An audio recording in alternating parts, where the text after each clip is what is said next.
So last class we started off by asking, when you're sitting at the Shabbos table and there's one piece of cake left, one piece of pie left, and you're all the way at the other end of the table, what's going through your mind at that time, right? And we all said, many of us said, I think Nicole said, like, someone here said, like, they're not even thinking about it. Nicole, was that you? Who's like, with the pie, you're like, oh, I don't mind if there's only one piece left. Someone said that. But most of us said, well, we're kind of like trying to like figure out, like, how do I get that last piece of pie, right? And so we're going through 5 different paradigms through which people view the world. Not just like, oh, I'm in this mood, or like, oh, because it's what we're discussing is not just being positive. It's literally how we view the world. So do you remember what we spoke about? What was the first one? Yes, win, lose.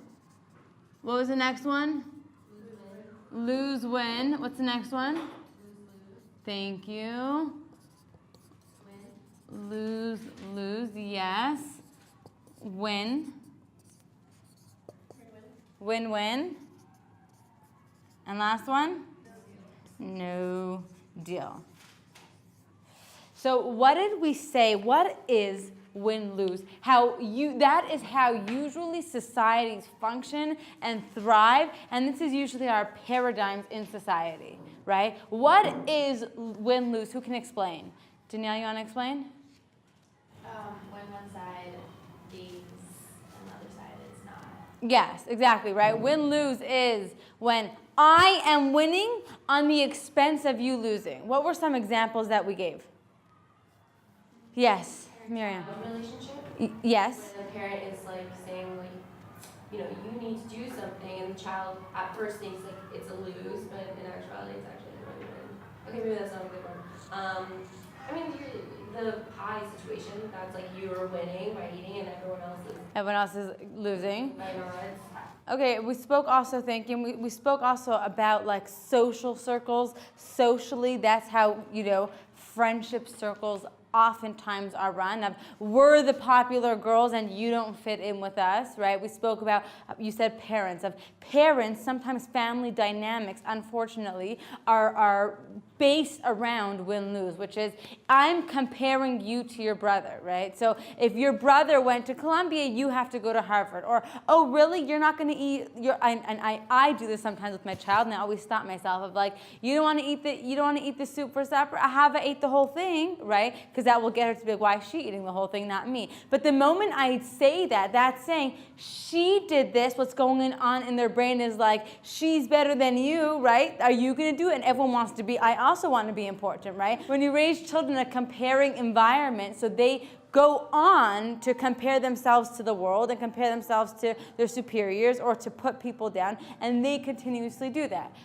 Olympics and games, hockey, baseball, basketball, what formulates society, the elections, those are all based off of win-lose. I'm not winning because I win. That's what number 4 is. It's not like, oh, I win. Why? Just because, I did good in school, right? It's, I'm only valedictorian because the rest of the students got in the 70s or 80s or 60s or 50s, right? The rest of the students didn't do well. I am only winning because you're losing, right? Academically, we spoke a lot about in marriage, friendship also, but specifically in marriage. What were some examples that we gave in marriage? What would be a win-lose in a marriage, in the dynamics of it? Like going to LA, not going to like Passover in the wife's house because the husband wants. Right, exactly, where the husband will say, I'm going to my parents for Passover because we went to yours last year, right? Which is, the other side is losing, right? And what's an alternative to do? Well, we'll get to the alternative. Don't say it yet. Give me another example in win-lose. It also has to do with comparing. When you see households, when you see homes where they're constantly comparing themselves to each other, I'll clean up the dishes, honey. I did them last night. When you hear that, that means there's no synergy going on in the home, right? You're working together. I gave the example of this friend of mine who someone said to her, like, isn't it like, don't you feel like taken advantage of because you're working and your husband's learning? And she's like, No, right? Like I never thought of it like that, right? We're, two sides of the same coin. We're working together. I want him to be learning. He wants me to be working. Like that's what synergy is, right? It's not, to be one doesn't mean to be the same. Sameness isn't oneness. Uniformity is not unity. You can all be the exact same. Doesn't mean you have unity. So give me another example of in marriage. Could it be like if one of you wants a pet and the other one doesn't want a pet, and when someone gets what they want and the person doesn't get what they want? Right. Again, there are ways around these things, but if I want a pet, which is a very, likely example that happens in marriages, right? I want a pet, they don't. Well, too bad, you never told me before we signed this marriage document that you didn't want a pet. I'm getting a pet, right? And then it just tumbles and snowballs into so he has the pet, now she's upset about it, so then she'll do something, not consciously, right? She'll do something well, he did this, so I can do that, right? There's someone I know who, going on this example, she wanted a dog, and her husband didn't want one. And so one day she said, please, I really want a dog. And he was clearly upset about it. So he said, do whatever you want. Okay? So this friend of hers who was in the house turned to her and said, well, he said do whatever you want. So she went out and she bought a dog, right? That's called win-lose, right? It doesn't matter what he said. We're working on synergy. We're working on unity, going together, flowing together, and you feel that. When you can walk into someone's home, and there are some homes, which I hope many of you, all of you have experienced this. There are some homes where you walk in, and there's just something special about the home. You don't know what it is. It's not that the walls are, colored brown. There's just something special. Usually what you're feeling is the Shekhinah. It's a Kadosh Baruch Hu in the home. It's a real, tangible thing. You're feeling that there's this couple working together, that there are two halves who made it together and they're flowing together. Doesn't mean they're not having conflict. Doesn't mean they're not disagreeing. But it means that they're on the same page. It means that they're going together. So that's win-lose. The second one is, why did I do lose-lose? Sorry, I wrote that again. I meant to lose-win. What's lose-win? Self-sacrificing your interests for someone else. Self-sacrificing your interest for someone else. Yes, who can give me an example? Lose-win is, I lose because you win. Or so you can win. Let's have an example. Yes. My roommate wants to stay up, so she asked to keep the light on. And I'm really tired, so I'll have to either try to go to sleep with the light on so she can stay up and do whatever she wants. Right, I'm sure that never happens in seminary. In a theoretical world where someone's blasting music, I'm sure that never happens. But that is what it is. There are times where let them keep the light on.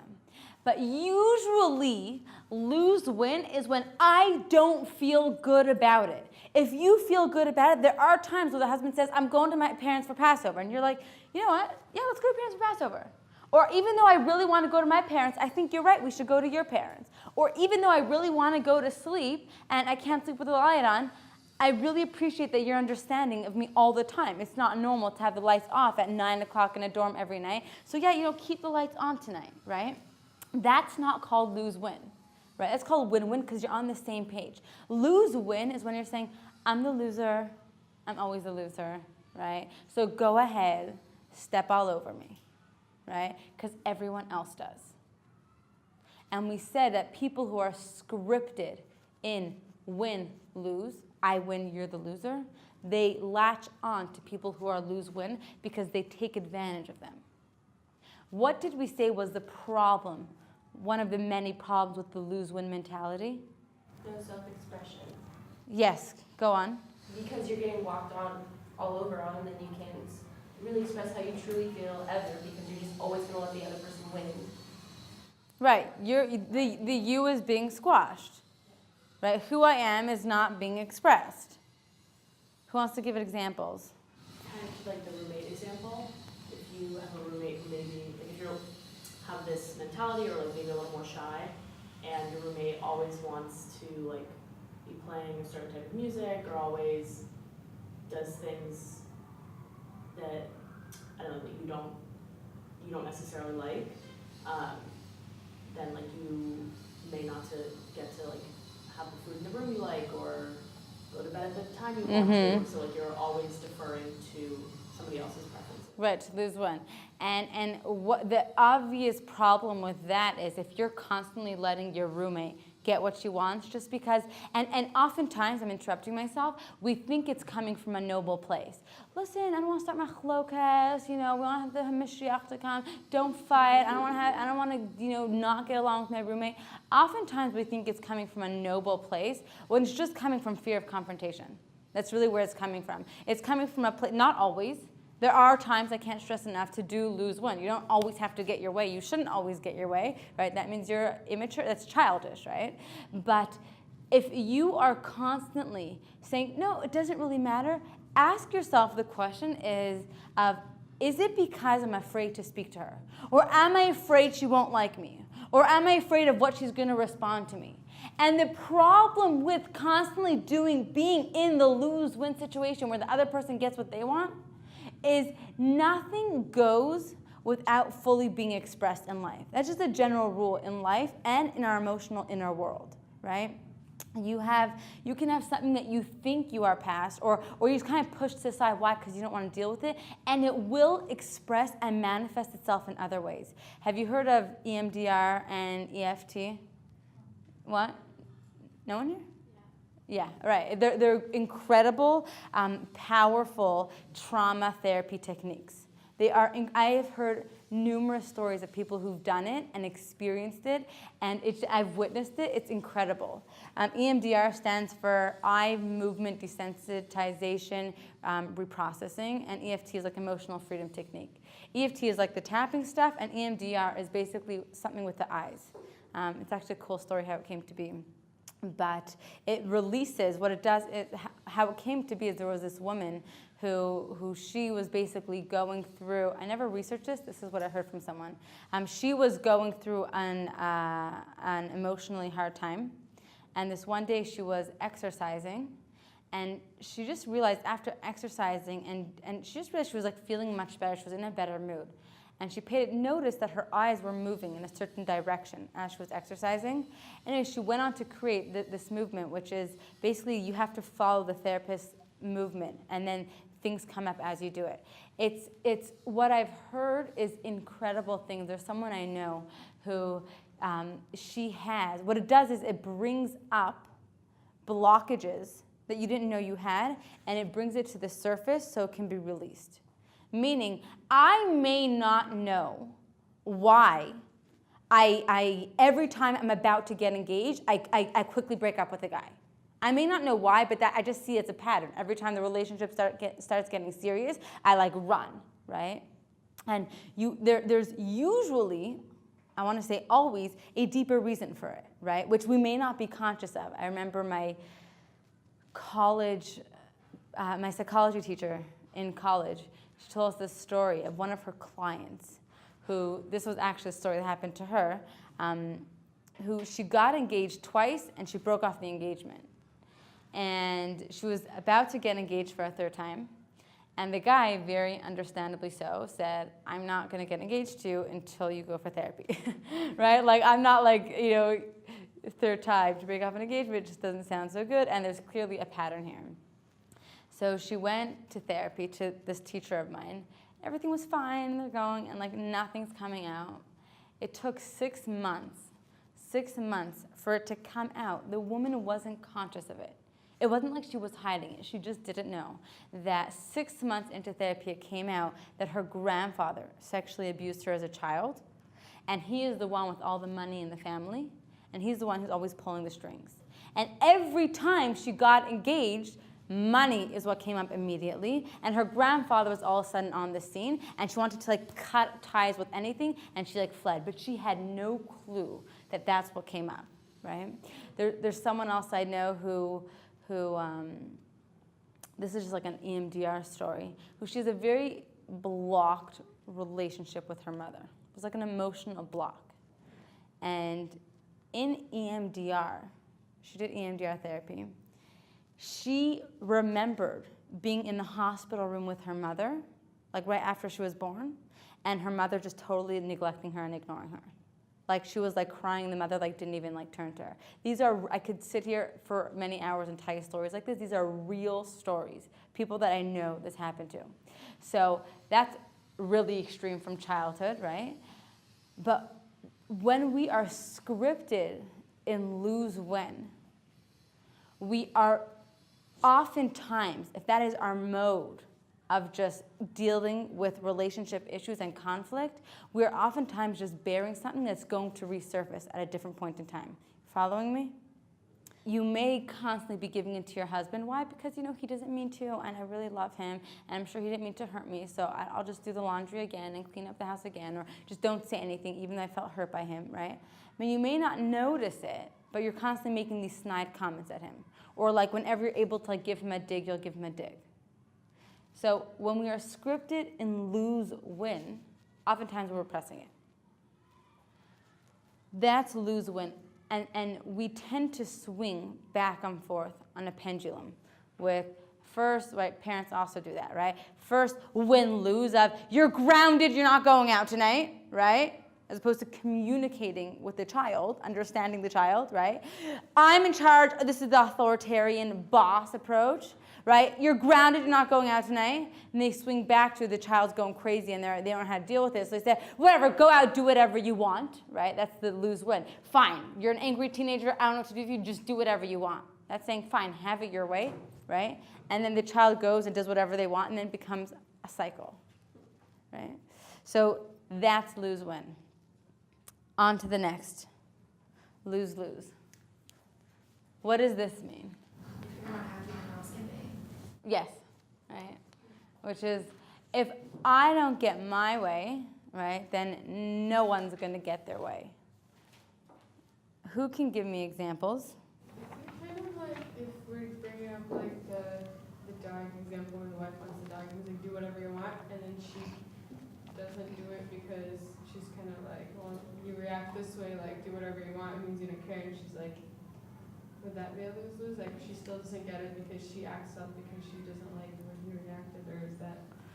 You're saying if he said he doesn't want the dog, she does, and then she doesn't get it? Because she's upset that he doesn't want it, and instead of, or like even if he does like say like do whatever you want, like technically she could go get it, like she still doesn't because she just doesn't like how he reacts.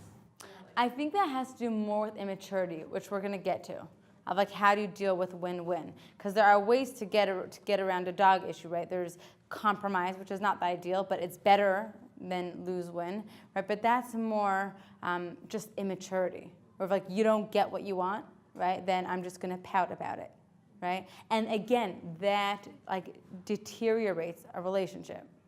Who can give me another example of lose-lose? If I don't get my way, no one will. Yes, Alyssa. Maybe if, like, with your spouse, you were, like, gonna pick where to live. Someone really wanted to live one place, someone really wanted to live somewhere else. They didn't agree, so they lost both opportunities and are now somewhere they both didn't want. Right, yeah.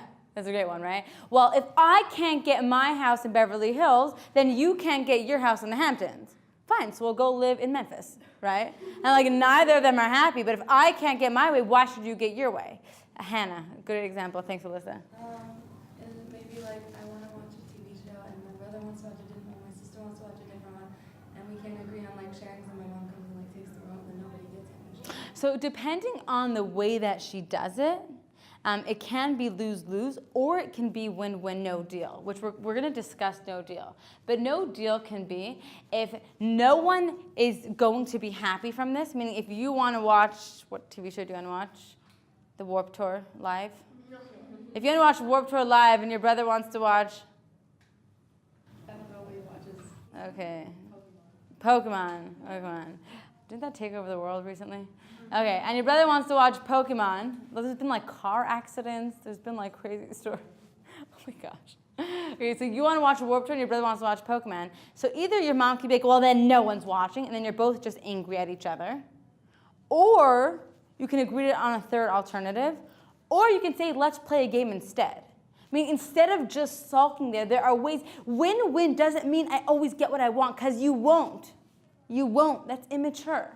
It's immature. Children want to get whatever they want, and if parents give it to them, we are raising a spoiled generation. Because what's going to happen when their boss doesn't give them the raise that they want, or when their spouse doesn't give them the dinner that they want? They will not know how to deal with it. They will not have the tools to deal with it. So it can be win-win of, let's just do something else. We don't have to watch a movie. So it depends how they take it. You had an example? Who raised their hand? Olivia raised her hand? Yeah. If you're like in more of a work setting and you need to brainstorm for whatever idea, and either the group or the boss doesn't like your idea, so you shut down everybody else's. Right. Basically, you're like, well, if mine wasn't good, then like yours. Right, yours for sure can't be good.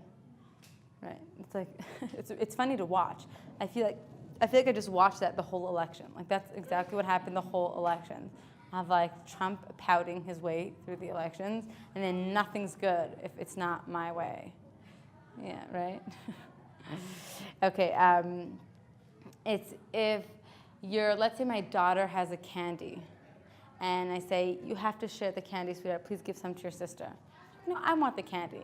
And I say, oh, you have to share some with your sister. She takes the candy and she throws it onto the street, right? Like, if I can't have it, then no one can have it, right? If I can have the whole thing, and that's a child example, but we have these in adults. You have these in divorce many times, right? Divorce is this guy, it's a true story, who had a car that was $25,000, and he got divorced, and the settlement was you have to split everything 50-50. And he had this $25,000 car. He sold it for $100 and gave his wife $50. That's called lose-lose. That's called, well, if I'm not going to get this whole thing, I don't want to make you have this money. I'd rather get $50. I'd rather get the cheap end of it. Or this other guy who, his wife, they got divorced, and the settlement was split everything half-half, and she had this dog that she loved. And so he wanted half the dog. And he's obviously not getting half the dog. So he spent thousands of dollars in court. He didn't win, but he spent thousands of dollars in court fighting to get half the dog. Right? It obviously wasn't about the dog. Right? But if I can't get the whole thing, if I can't get what I want, so I'd rather lose all this money, right? Just so you can't have it. Right? You can't have the full dog. It's not fair. So that's lose-lose, which is basically just a baby. Win. What's win? Not affected, or just not taken into the equation, right? As long as I win, it doesn't matter what happens. If you win also, that's great, right? It's like the bulldozer approach, right? It's a very like American mentality of, I'll just get whatever I want. If someone gets hurt, dude, you should have been more careful, right? You should have like gotten out of the street, right? As long as I get my way, nothing else matters. Win-lose is I have to win on the expense of you. Win is just, I don't care what happens. Sure, you could win. It doesn't matter to me as long as I get my paycheck. When it doesn't matter what you do, sure, do whatever you want as long as I'm going to my parents for Passover, right? You could end up saying, well, then I'm going to go to my friend's house and you won't be together. It doesn't matter as long as I'm at my parents for Passover. Win is it doesn't matter what it takes, but as long as I get my way. There's someone I know who he's divorced. He did very well in business. So I was once speaking to him, and I was saying, well, it's very impressive, that you did well and your whole story. I was speaking about his business, and it's impressive, like how far he's come. And he made this one-liner comment that really stood out, which was, yeah, it cost me my marriage, but at least I have a successful business, right? Which, unfortunately, is all too familiar for many people, right? Which is, it doesn't matter what's at stake. It doesn't matter if I'm ignoring my spouse, if I'm ignoring my children. As long as I have that money in my bank account, as long as I'm doing my job properly, right? Nothing else matters, even if it costs me my marriage. That's win. And then we get to win-win. What is win-win? compromise is a lower form of win-win. Because when someone says, bless you, when someone says they have to, I'm fine, I'm going to compromise, what do you think? Win-lose. Like everybody's losing a little bit. Right, exactly, right? Because exactly, like, I'm going to compromise, you kind of feel like that, like, okay, so what do I have to give in, right? Or I'm not going to get my way fully, or it seems to have a negative, tweak to it. It's better than any of the other options, but there's even a higher level. This is how what we're striving to go for in life. Win-win. More than compromise, which is part of it. What's win-win? You both get what you want. Like, Yeah. you're happy because the other person is getting what they want. Yes. And yes. I'm going to just change one thing, which is it's not necessarily about getting what I want, right?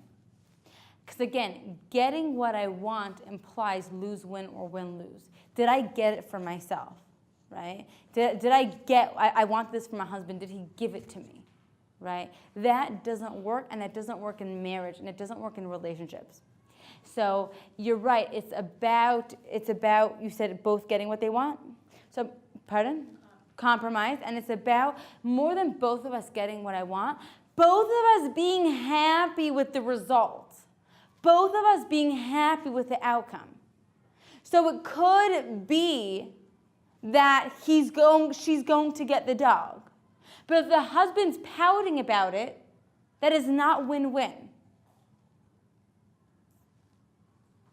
It could be she won't get the dog.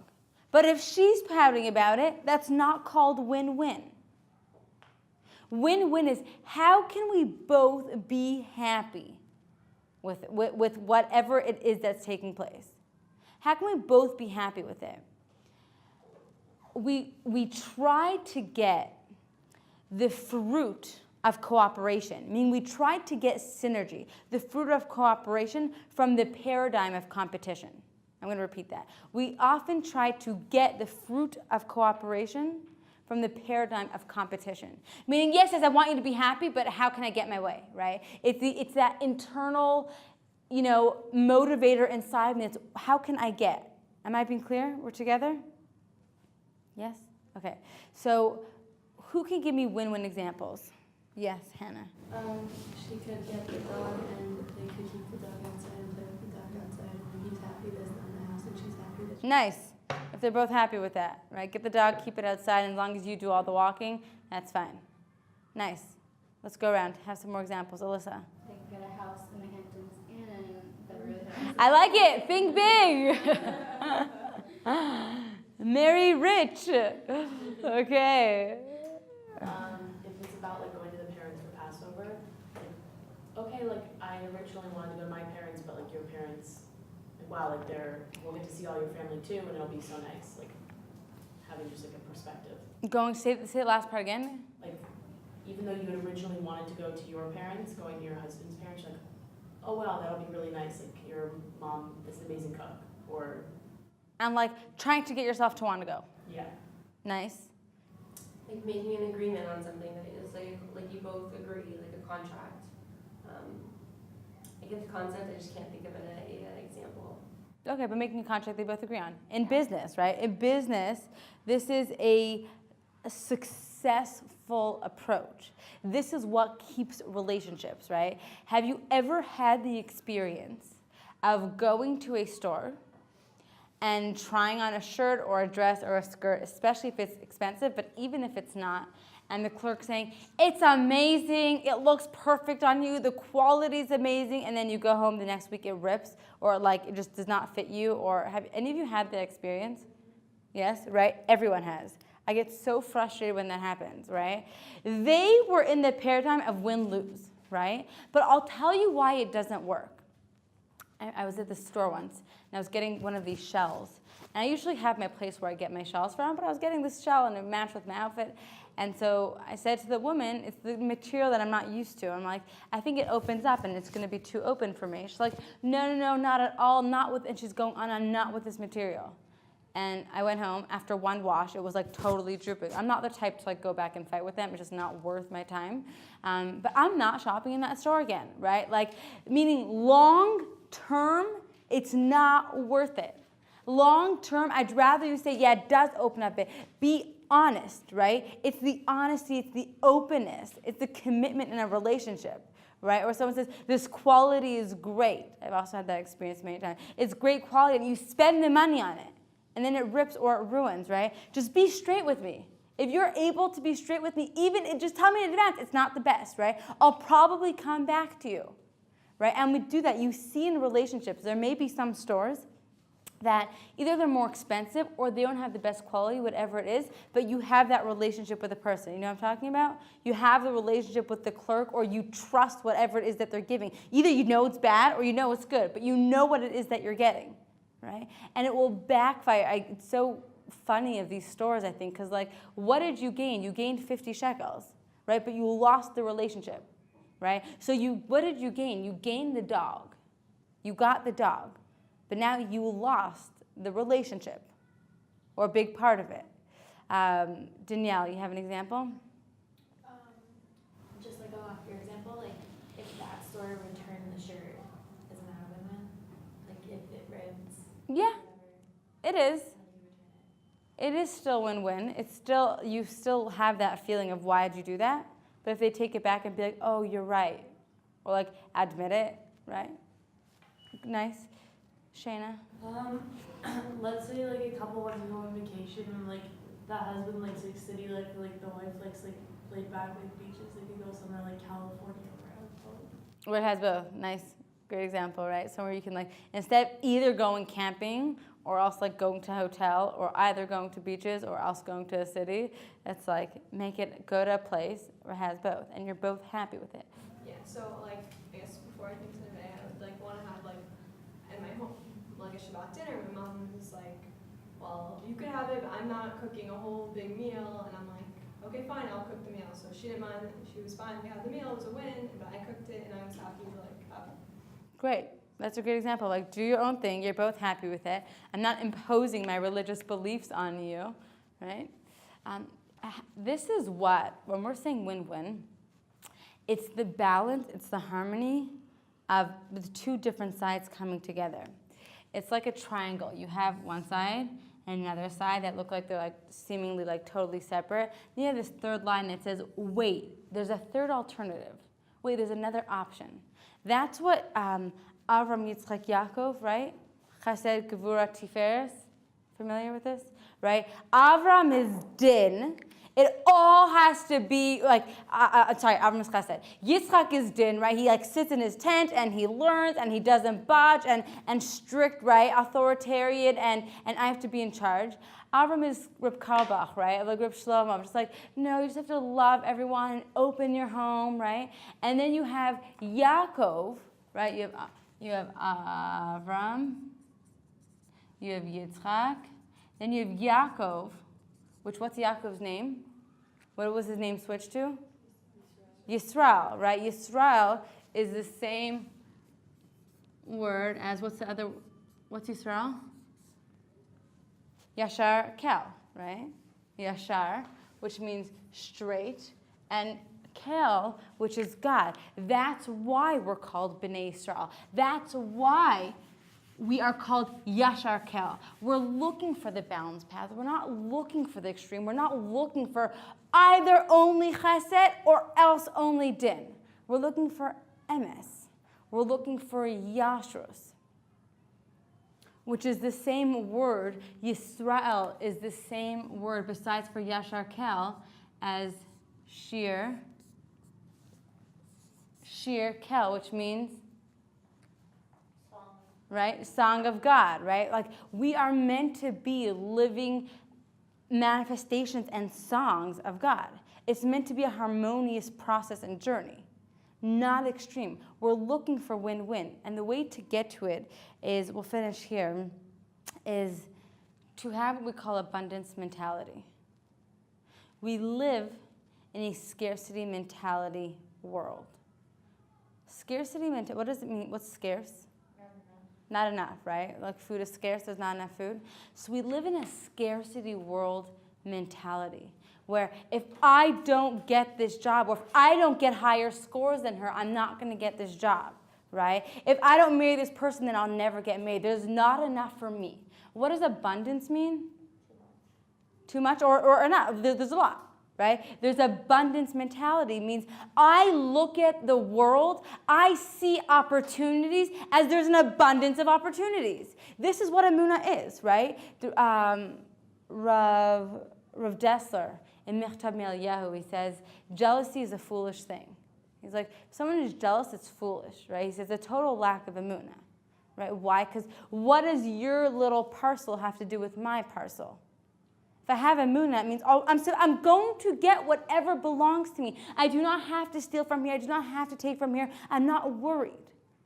That's what abundance mentality is. It's I have Emunah that whatever I need, I'm going to get. Whatever is good for me, I'm going to get. And if we're able to view the world through the eyes of abundancy, there's enough. There's guys out there, and there's jobs out there, and there's housing out there, and there's money out there. It's all out there. It's literally like God could do anything. He split the sea. He can do anything, right? So if I don't have it right now, there must be a reason for it. So if you view the world as, I didn't get this job, but there's so many opportunities. Again, not just, be positive. No, there's actually like an abundance of opportunities. Like, okay, something else will come my way, right? And scarcity mentality is, there's not enough. Like I'm literally holding on to this tiny string for dear life. Or I'm thirsting for water. When is my, when am I going to get a cup of water? When is my next meal going to be? Sometimes you feel that in the day, like who knows what the next meal is going to bring, so like take all the eggs to your room now.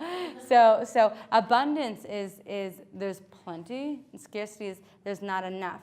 And when you're able to view the world through the eyes of abundancy, you have a win-win mentality because you don't need to squash someone else. Have a wonderful day.